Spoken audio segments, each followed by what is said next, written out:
ngi lay nuyu. ñu ngi leen di fay. Ba yaa ngi ci jàmm. waaw ñu ngi ci jàmm nga ne maa ngi nuyu waa Sénégal yëpp. voilà di leen remercier ci plateau bi di nuyu Assane. jërëjëf di nuyu Mangone di nuyu waa Sénégal yëpp di nuyu waa diaspora bi yëpp di leen remercier aussi pour tout le soutien à la cause de la diaspora parce que c'est l'occasion tey ñu remercier leen pour votre soutien sans faille. Dans ce dossier migratoire. Merci beaucoup. jërëjëf monsieur Seye ci li ngay wax soutien boobu sax gis nañu collectif bi ñu teg ngir rapatriement sénégalais yi décédé te amoon na jàngoro bi di coronavirus ñu ñëw fii ci Sénégal décision bi wàcc na Cour suprême ban analyse nga ciy def. waaw d'abord man li may njëkk rek lu dul di ñaawlu la décision parce que nous avons l'impression que tey État du Sénégal. À travers cette décision dafa lu dul toroxal humilier doomu sénégalais yi nekk bitim réew dama yaakaar ni mérité wuñu lii pour beaucoup de raisons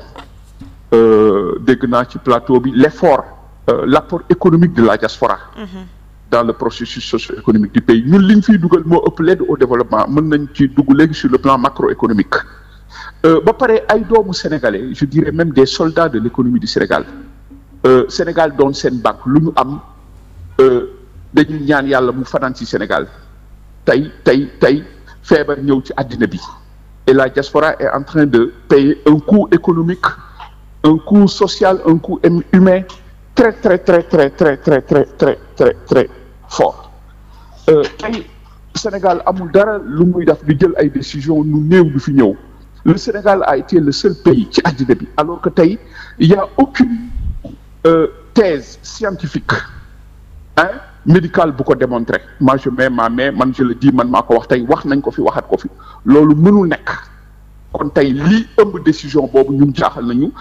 on a même l'impression que tey dañu nekk dans benn règlement de compte État du Sénégal avec sa diaspora donc dañu nekk ci benn crise post-électorale c'est l'impression que nous avons élection yi jeex na wala képp koo xam ne voté la woon ñu woon wala dañu contrôle ni dañ la toroxal alors su ñu demee ba état di toroxal ñi nga xam ni tey mën naa wax ni ñooy Sénégal diaspora mooy Sénégal kon y a un problème dans ce pays-là donc ñun du ñu def lu dul di ko ñaawlu j'ai été interpellé depuis le début ñaan nañu def nañu rek mais l'État campe sur sa position kon loolu humiliation la alors que on aurait même pu benn moratoire sur ça puisque ñoom dañu wax ni la thèse avancée mooy dañuy bañ des risques alors que y a aucun risque kon mënoon nañu jël une décision qui n'est pas définitive mais de façon militaire aucun corps ne sera rapatrié sur le Sénégal je crois que la diaspora ne mérite pas ça loolu dama koy ñaawlu alors ils sont en train de chercher une fracture sociale te loolu baaxul pour le Sénégal je crois que ñun dañu woote woon l'union sacrée de la diaspora autour du président de la République mais ñoom ci seen doxalin jàmm fayonti moo fi nekk parce que la diaspora avait voté massivement donc nous sommes dans une crise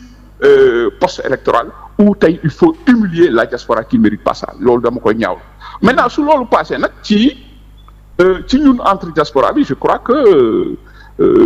c'est l'occasion aussi de tirer de voir ce qui ne va pas parce que soo xoolee tey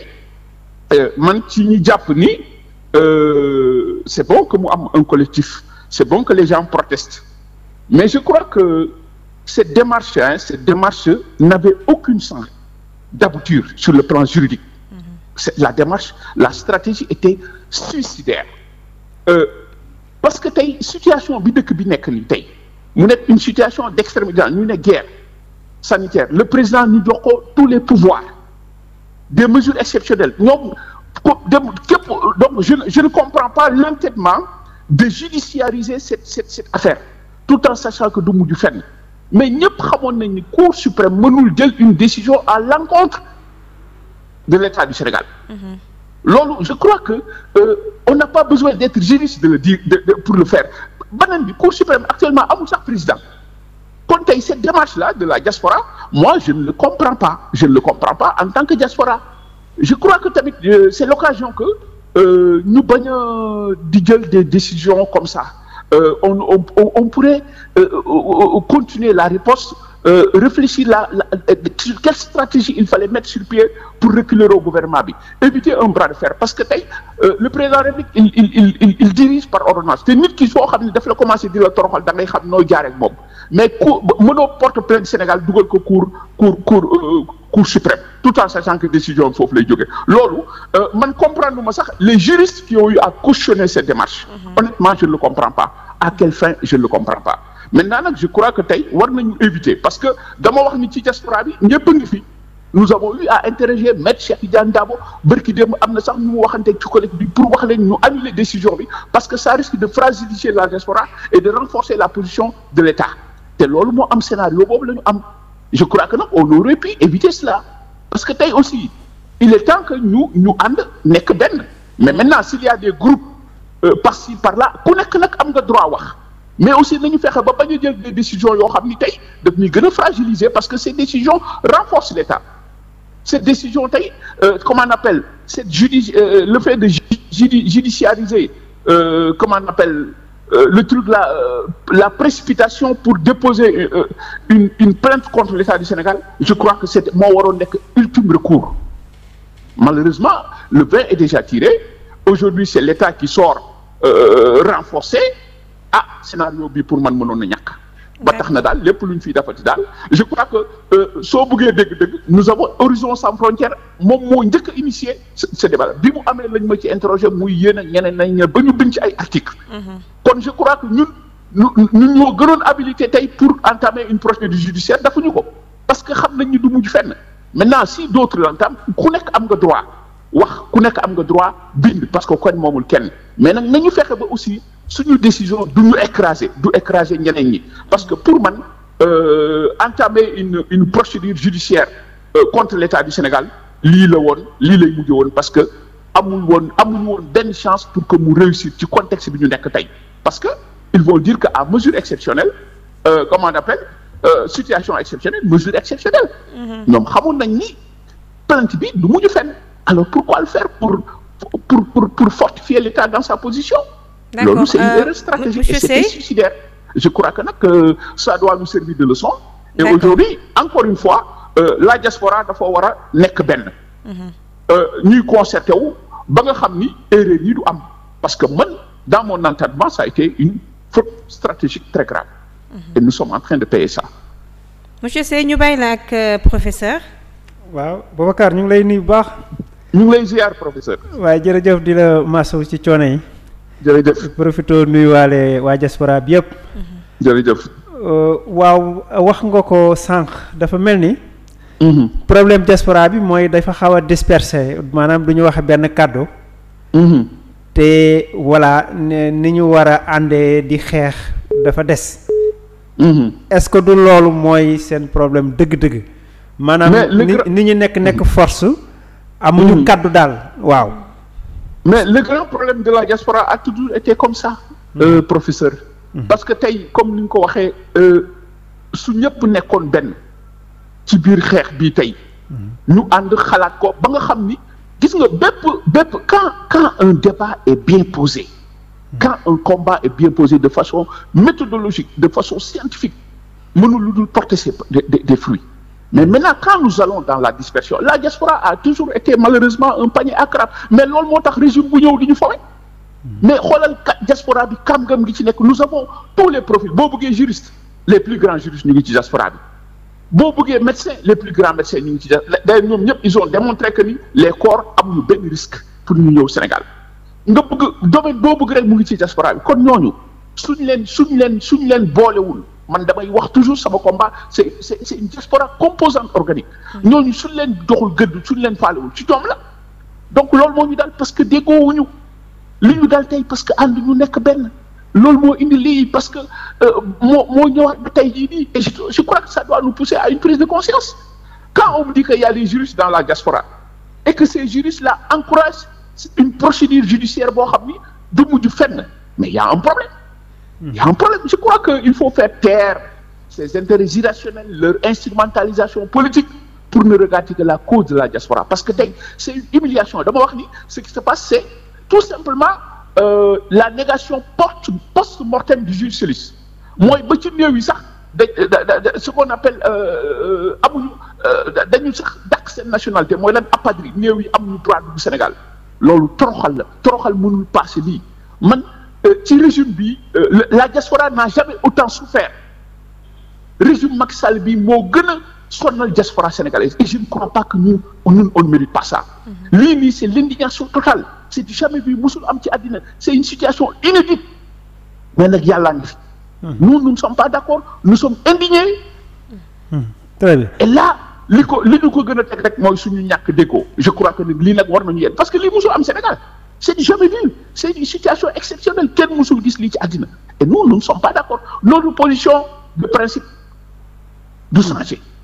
état bi lii daf ko war a dindi parce que kenn du fi toroxal ay doomu sénégalais ba naan et puis ñoom dañu xamatul Europe amatul sax fu ñu suul et l'Europe n'avait même pas prévu c'est l'erreur dinañ ci dellusiwaat après sur les politiques d'intégration en Europe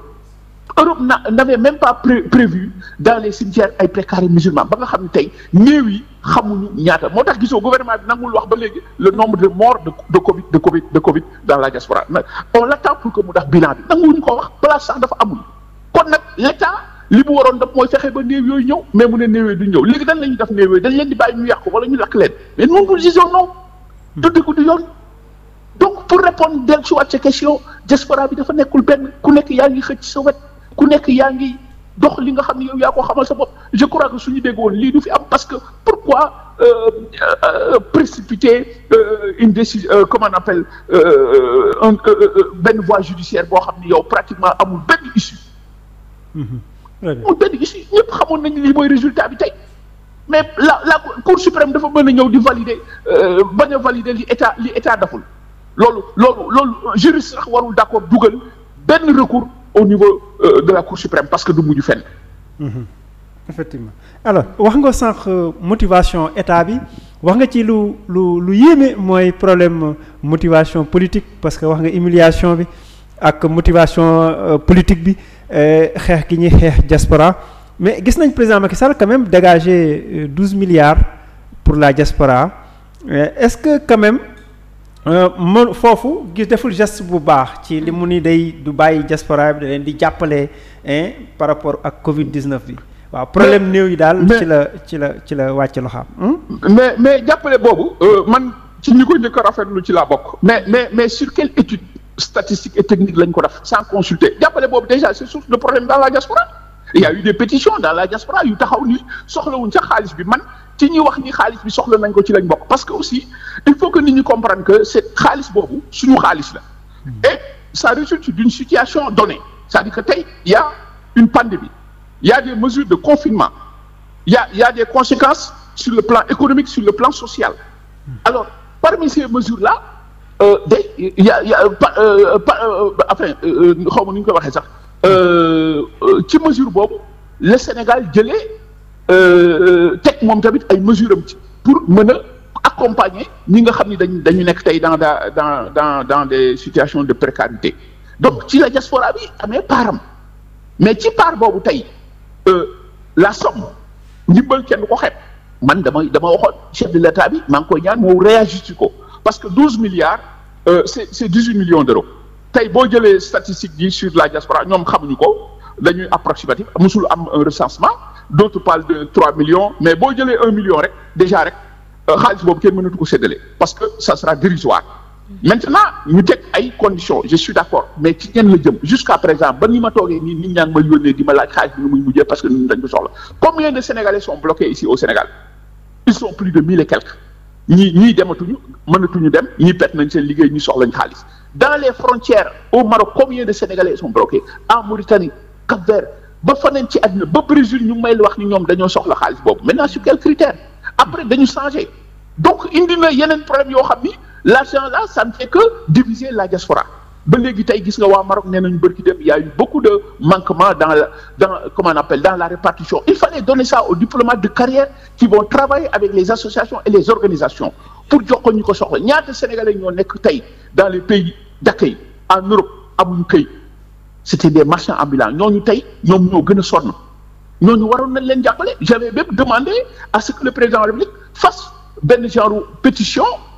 avec ses homologues africains pour que l'Union européenne mu régulariser ces migrants pour des raisons humanitaires et sanitaires pour les protéger du coronavirus mais loolu yëpp amul le Sénégal n'a jamais eu de politique migratoire le Sénégal li muy def rek mooy diviser les Sénégalais de l'extérieur pour mieux les contrôler donc loolu moo amaat nii ci xaalis bi gis nga